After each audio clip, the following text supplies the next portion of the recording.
በስመ አብ ወወልድ ወመንፈስ ቅዱስ አሐዱ አምላክ። ትንቢተ ኢሳይያስ ምዕራፍ 6። ከዚህም በኋላ ንጉሡ ዖዝያን በሞተበት ዓመት እግዚአብሔርን በረጅምና ከፍ ባለ ዙፋን ላይ ተቀምጦ አየሁት። ምስጋናውን ቤቱን ሞልቶት ነበር። ሱራፌልም በዙሪያው ቆመው ነበር። ለእያንዳንዱም 6 ክንፍ ነበረው። በሁለቱ ክንፎቻቸው ፊታቸውን ይሸፍኑ ነበር፣ በሁለቱም ክንፎቻቸው እግሮቻቸውን ይሸፍኑ ነበር፣ በሁለቱም ክንፎቻቸው ይበሩ ነበር። አንዱም ለአንዱ ቅዱስ ቅዱስ ቅዱስ የሰራዊት ጌታ እግዚአብሔር፣ ምድር ሁሉ ከክብሩ ተሞልታለች እያለ ይጮህ ነበር።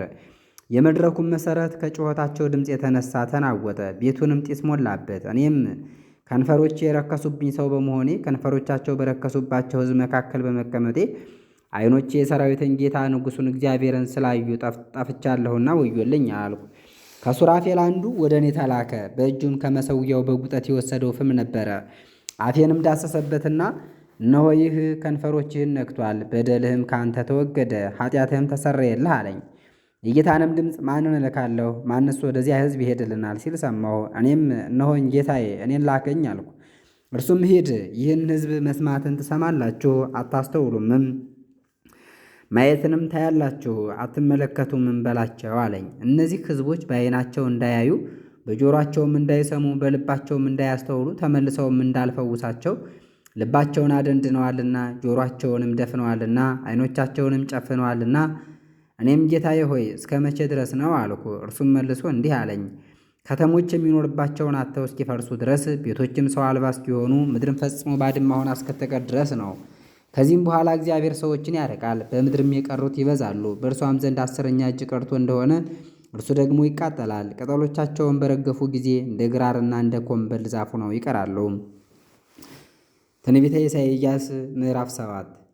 እንዲህም ሆነ በይሁዳ ንጉሥ በዖዝያን ልጅ በኢዮአታም ልጅ በአካዝ ዘመን የአራም ንጉሥ ራሶን፣ የእስራኤልም ንጉሥ የሮሜልዩ ልጅ ፋቁሔ ኢየሩሳሌምን ሊወጉ ወጡ፣ ሊይዟትም አልቻሉም። ለዳዊት ቤትም አራም ከኤፍሬም ጋር ተባብሯል የሚል ወሬ ተነገረ። የእርሱም ልብ የሕዝቡን ልብ የዱር ዛፍ በነፋስ እንደሚናወጥ ተናወጠ። እግዚአብሔርም ኢሳይያስን አለው፣ አንተና ልጅህ ያሱብ አካዝን ትገናኙት ዘንድ በልብስ አጣቢው እርሻ መንገድ ወዳለው ወደ ላይኛው መታጠቢያ ቦታ ውጡ። እንዲህም በለው፣ ተጠበቅ፣ ዝምም በል፣ አትፍራ። ከእነዚህ ከሚጤሱ 2 የእንጨት ጠለሸቶች የተነሳ ልብህ አይደንግጥ። ከተቆጣሁ በኋላ ይቅር እላለሁና። የአራም ልጅና የሮሜልዩ ልጅ ፋቁሔ ክፉ ምክርን ተማከሩብህ። እንዲህ በለው፣ ወደ ይሁዳ እንውጣና እንነጋገራቸው፣ ወደ እኛም እንመልሳቸው፣ የጣብኤልንም ልጅ እናንግስባቸው። የሰራዊት ጌታ እግዚአብሔር እንዲህ ይላል፣ ይህ ምክር አይጸናምና አይሆንም። የአራም ራስ ደማስቆ ነው፣ የደማስቆም ራስ ረአሶን ነው። በ65 ዓመት ውስጥ የኤፍሬም መንግሥት ከሕዝብ ይጠፋል። የኤፍሬምም ራስ ሳምሮን ነው፣ የሳምሮንም ራስ የሮሜልዩ ልጅ ፋቁሔ ነው። ባታምኑ አትጸኑም። እግዚአብሔርም ደግሞ አካዝን እንዲህ ብሎ ተናገረው፣ ከጥልቁ ወይም ከከፍታው ቢሆን ከአምላክህ ከእግዚአብሔር ምልክትን ለአንተ ለምን። አካዝም አልለምንም፣ አምላኬ እግዚአብሔርንም አልፈታተንም አለ። እርሱም አለ፣ እናንተ የዳዊት ቤት ሆይ ስሙ፣ በውኑ ሰውን ማድከማችሁ ቀላል ነውን? እግዚአብሔርን ታደክማላችሁ። ስለዚህ ጌታ ራሱ ምልክት ይሰጣችኋል። እነሆ ድንግል ትጸንሳለች፣ ወንድ ልጅንም ትወልዳለች፣ ስሙንም አማኑኤል ብላ ትጠራዋለች። ሕፃኑ ክፉን ለመጥላት መልካሙንም ለመምረጥ ሳያውቅ ቅቤና ማር ይበላል። ሕፃኑ ክፉን ለመጥላት መልካሙን ለመምረጥ ሳያውቅ የፈራሃቸው የሁለቱ ነገሥታት አገር ባድማ ትሆናለች። እግዚአብሔርም ኤፍሬም ከይሁዳ ከተለየበት ቀን ጀምሮ ያልመጣውን ዘመን በአንተና በሕዝብህ በአባትህም ቤት ላይ ያመጣል። እርሱም የአሦር ንጉሥ መምጣት ነው።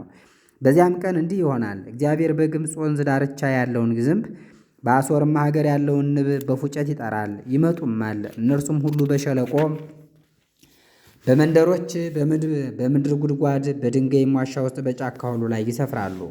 በዚያም ቀን እግዚአብሔር ከወንዙ ማዶ ባመጣው ታላቅ ምላጭ በአሦር ንጉሥ የራሱንና የእግሩን ጠጉር ይላጨዋል፣ ምላጩም ጢሙን ደግሞ ይላጫል። በዚያም ቀን እንዲህ ይሆናል፣ ሰው ከላሞቹ አንዲት ጊደርንና 2 በጎችን ያሳድጋል። የአንዲት በግ ወተትም 2 ሰዎችን ያጠግባል፣ ወተትም ይበዛል። በሀገሪቱ መካከል የቀረ ሁሉ ቅቤና ማር ይበላል። በዚያም ወራት እንዲህ ይሆናል፣ ወይን በሀገሩ ሁሉ የበጀ ይሆናል። የ1,000 የወይን ዳስ ዋጋ 1,000 የብር ሰቅል ይሆናል። ከዚህ በኋላ ዳግመኛ ምድር ሁሉ ትጠፋለች፣ እሾህንና ኩርንችትንም ትሞላለች። ፍርሃትም ይመጣል፣ በፍላጻና በቀስት ይገቡባታል። ምድሪቱ ሁሉ ትጠፋለችና እሾህንና ኩርንችትንም ትሞላለችና በሚታረሰውም ተራራ ሁሉ ላይ ፍርሃት ይመጣል። የበጎች መሰማሪያ ይሆናል፣ በሬዎችም ይረግጡታል፣ እሾህና ኩርንችትም ያጠፋዋል። ትንቢተ ኢሳይያስ ምዕራፍ 8። እግዚአብሔርም አለኝ፣ ታላቅ አዲስ ሰሌዳ ወስደህ ቸኩለህ ማርክ፣ ፈጥነህም በዝብዝ ብለህ በሰው ብር ጻፍበት። የታመኑትን ሰዎች ካህኑን ኦርያንንና የበራኪውን ልጅ ዘካርያስን ምስክሮች አድርግልኝ፣ የእግዚአብሔር መንፈስ አድሮባቸዋልና። ወደ ነቢይቱም ቀረብኩ፣ እርሷም ጸነሰች፣ ወንድ ልጅም ወለደች። እግዚአብሔርም አለኝ፣ ስሙን ቸኩለህ ማርክ፣ ፈጥነህም በዝብዝ ብለህ ጥራው። ሕፃኑ አባቱንና እናቱን መጥራት ሳያውቅ የደማስቆን ሀብትና የሰማርያን ምርኮ በአሦር ንጉሥ ፊት ይወስዳልና። እግዚአብሔርም ደግሞ ተናገረኝ እንዲህም አለኝ፣ እኒህ ሕዝብ በቀስታ በሚሄደው በሰሊሆም ውሃ ቁርጥ ምክርን መከሩ፣ ራሱንና የሮሜሊውን ልጅ ያነግሱላቸው ዘንድ ይወዳሉና። ስለዚህ እነሆ እግዚአብሔር ብርቱና ብዙ የሆነውን የወንዝ ውሃ የአሦርን ንጉሥና ክቡሩን ሁሉ ያመጣባቸዋል። ወንዙም ሞልቶ ይወጣል፣ በዳሮቻቸውም ሁሉ ላይ ይፈሳል። ከይሁዳ ወንድ ሰውን ሁሉ ያጠፋል፣ ኃያላኑንም ይጨርሳል። ሰፈሩም በሰፊው ምድርና በሀገሮቻቸው ሁሉ ይሞላል። እግዚአብሔር ከእኛ ጋር ነውና። አሕዛብ ሆይ እወቁና ደንግጡ፣ እስከ ምድር ዳርቻም ስሙ። ኃያላን ድል ሁኑ፣ ዳግመኛም ብትበረቱ እንደገና ድል ትሆናላችሁ። ምክርን ብትመክሩም እግዚአብሔር ምክራቸውን ይለውጣል፣ የተናገራችሁትም ነገር አይሆንላችሁም። እግዚአብሔር ከእኛ ጋር ነውና። የሰራዊት ጌታ እግዚአብሔር በጽኑ እጅ እንዲህ ተናገረኝ፣ በዚህም ሕዝብ መንገድ እንዳልሄድ አስጠነቀቀኝ። እንዲህም አለኝ፣ ይህ ሕዝብ ከባድ ነው፣ የሚለውን ሁሉ ከባድ ነው አትበሉ፣ መፋራታቸውንም አትፍሩ፣ አትደንግጡም። ነገር ግን የሰራዊትን ጌታ እግዚአብሔርን ቀድሱት። የሚያስፈራችሁና የሚያስደነግጣችሁም እርሱ ይሁን። ብታምንበት ይቀድሳል፣ እንደ ድንጋይ እንቅፋትም አያደናቅፍም፣ እንደሚያድጥ ዓለትም አይሆንብህም። ሁለቱ የያዕቆብ ቤቶች ግን በኢየሩሳሌም በወጥመድና በአሽክላ ተይዘው ይኖራሉ። ስለዚህም ከእነርሱ ብዙዎች በእርሱ ይሰናከላሉ፣ ይወድቁማል፣ ይሰበሩማል፣ ይጠመዱማል፣ ይያዙማል። እንዳይማሯት ሕግን የሚያጠፏት ሰዎች ያን ጊዜ ይገለጣሉ።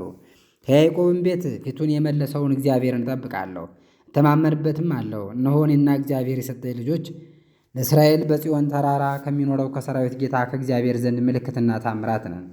እነርሱም ድምፃቸውን ዝቅ አድርገው የሚናገሩትን መናፍስት ጠሪዎችንና ጠንቋዮችን ጠይቁ ባሏቸው ጊዜ ሕዝቡ ከአምላኩ መጠየቅ አይገባውምን?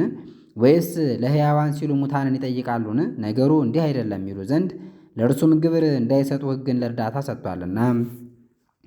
በዚህም በእርግጥ ጽኑ ረሃብ ይመጣባችኋል። በተራባችሁም ጊዜ ትጨነቃላችሁ፣ በአለቆችና በመኳንንቱም ላይ ክፉ ትናገራላችሁ። ወደ ላይ ወደ ሰማይ ትመለከታላችሁ፣ ወደ ታችም ወደ ምድር ትመለከታላችሁ። ድቅድቅ ጨለማንም ታያላችሁ፣ ታላቅ መከራንም ትቀበላላችሁ። ትጨነቃላችሁ፣ ትቸገራላችሁም፣ በፊታችሁም ጨለማ ይሆናል፣ አታዩምም። በመከራም ያለ ጊዜው እስኪደርስ አይድንም። ትንቢተ ኢሳይያስ ምዕራፍ 9። የዚህም ጊዜው እስከሚደርስ የተቸገረው ሁሉ አያመልጥም። በመጀመሪያው ዘመን የዛብሎንና የንፍታሌምን ምድር አቃለለ። በኋለኛው ዘመን ግን በዮርዳኖስ ማዶ በባሕር መንገድ ያለውን የአሕዛብን ገሊላ ያከብራል። በጨለማ የሄደ ሕዝብ ታላቅ ብርሃን አየ።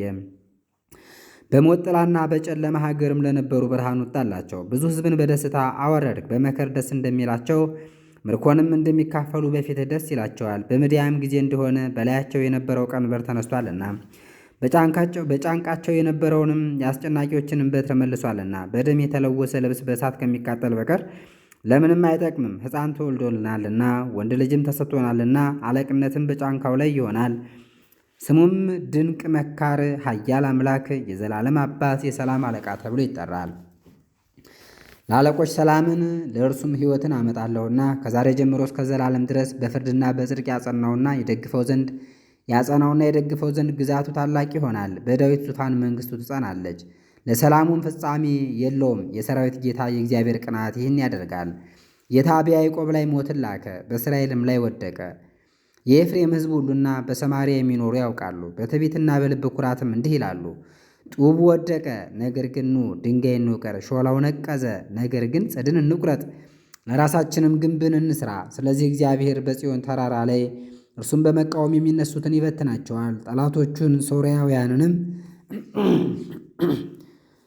ከምሥራቅ አረማውያንንም ከምዕራብ ያንቀሳቅስበታል። እስራኤልንም በተከፈተ አፍ ይበሉታል። በዚህም ሁሉ እንኳን ቁጣው አልተመለሰችም። ነገር ግን እጁ ገና ተዘርግታ ትኖራለች። ሕዝቡ ግን እስከተቀሰፉ ድረስ አልተመለሱም። የሰራዊትንም ጌታ እግዚአብሔርን አልፈለጉም። ስለዚህ እግዚአብሔር ራስንና ጅራትን ታላቁንና ታናሹን በአንድ ቀን ከእስራኤል ይቆርጣል። ሽማግሌውና ለፊት የሚያደላው እርሱ ራስ ነው። ዓመፅንም የሚያስተምር ነቢይ እርሱ ጅራት ነው። ይህን ሕዝብ የሚያመሰግኑ ያስቷቸዋል፣ ይበሏቸውም ዘንድ ያስቷቸዋል። ሰው ሁሉ ክፉና በደለኛ ነውና አፍም ሁሉ ዓመፅን ይናገራልና። ስለዚህ ጌታ በጎልማሶቻቸው ደስ አይለውም፣ ለሙት ልጆቻቸውና ለመበለቶቻቸውም አይራራም። በዚህ ሁሉ እንኳ ቁጣው አልተመለሰችም። ነገር ግን እጁ ገና ተዘርግታ ትኖራለች። ኃጢአት እንደ እሳት ይነዳል። እሳት እንደ በላችሁ ደረቅ ሳር ይቃጠላል፣ እንደ ዱር ሳርም ይቃጠላል። በተራራዎች ዙሪያ ያለው ሁሉ አብሮ ይቃጠላል። በእግዚአብሔር ቁጣ ምድር ሁሉ ትቃጠላለች። ሕዝቡም እሳት እንደሚበላው እንጨት ሆኗል። ሰውም ለወንድሙ አይራራም። ነገር ግን ሰው ወደ ቀኙ ይመለሳል፣ ይራባልና በግራም በኩል ይበላል አይጠግብም። እያንዳንዱም የክንዱን ሥጋ ይበላል። ምናሴ ኤፍሬምን፣ ኤፍሬም ምናሴን ይበላል። እነርሱ በአንድነት የይሁዳ ጠላቶች ይሆናሉና። በዚህም ሁሉ እንኳ ቁጣው አልተመለሰችም። ነገር ግን እጁ ገና ተዘርግታ ትኖራለች። ትንቢተ ኢሳይያስ ምዕራፍ 10 ክፉንም ጽሕፈት ለሚጽፉ ወዮላቸው። መበለቶች ቅሚያቸው እንዲሆኑ የሙት ልጆችንም ብዝበዛቸው እንዲያደርጉ የድሃውን ፍርድ ያጣምሙ ዘንድ የችግረኛውንም ሕዝቤን ፍርድ ያጎድሉ ዘንድ የግፍን ትእዛዛት ለሚያዝዙ ወዮላቸው። በተጎበኛችሁበት ቀን ምን ታደርጉ ይሆን? መከራ ከሩቅ ይመጣባችኋልና። ለረድኤትስ ወደ ማን ትሸሻላችሁ? በሐሳር እንዳትወድቁ ክብራችሁን ወዴት ትተውታላችሁ? በዚህም ሁሉ እንኳ ቁጣው አልተመለሰችም። ነገር ግን እጁ ገና ተዘርግታ ትኖራለች። ለቁጣዬ በትር ለሆኑ ለመዓቴም ጨንገር በእጃቸው ላለ ለአሦራውያን ወዮላቸው። ቁጣዬን በኃጢአተኛ ሕዝብ ላይ እልካለሁ፣ ይማርኳቸውና ይበዘብዟቸው ዘንድ ከተሞችንም ይረግጧቸውና እንደ ትቢያ ያደርጓቸው ዘንድ ሕዝቤን አዘዛለሁ። እርሱ በልቡ እንዲህ አይመስለውም፣ እንዲህም አያስብም። ነገር ግን ማጥፋት ጥቂት ያይደሉትንም አሕዛብ መቁረጥ በልቡ አለ። አንተ ብቻህን አለቃ ነህን ቢሉትም የሄማትን መንደር ወሰድኩ ይላል። እንደ ሄማት አርፋድ፣ እንደ አርፋድ ሴፋሩሄም፣ እንደ ሴፋሩሄም ካሌና፣ እንደ ካሌናም ደማስቆ፣ እንደ ደማስቆም ሰማርያ አይደለችምን? ይሁዳንም እንዲሁ አደርጋታለሁ። በኢየሩሳሌምና በሰማርያ የሚያድን ጣዖት አለን? በሰማርያና በጣዖቶቿም እንዳደረገው እንዲሁ በኢየሩሳሌምና በጣዖቶቿ አደርጋለሁ። ስለዚህ እንዲህ ይሆናል፣ ጌታ ሥራውን ሁሉ በጽዮን ተራራና በኢየሩሳሌም ላይ በፈጸመ ጊዜ የአሦርን ንጉሥ የኩሩ ልብን ፍሬ የዓይኑንም ከፍታ ትምክህት ይቀጣል።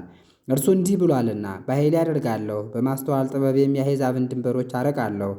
ሀብታቸውንም እዘርፋለሁ፣ የሚቀመጡባቸውንም ከተሞች አናውጣለሁ። በእጄም ዓለምን ሁሉ እንደ ወፍ ቤት እሰበስባለሁ፣ እንደ ተተወ እንቁላልም እወስዳቸዋለሁ።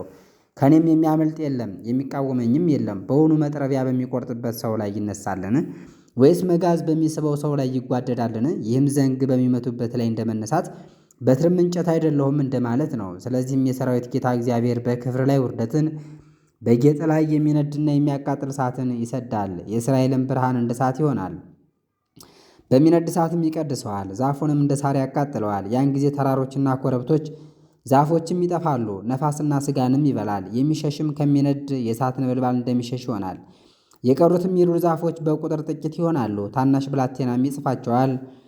በዚያም ጊዜ እንዲህ ይሆናል፣ የእስራኤል ቅሬታ ከያዕቆብ ቤት የዳኑት ከእንግዲህ ወዲህ ባቆሰሏቸው ላይ አይደገፉም።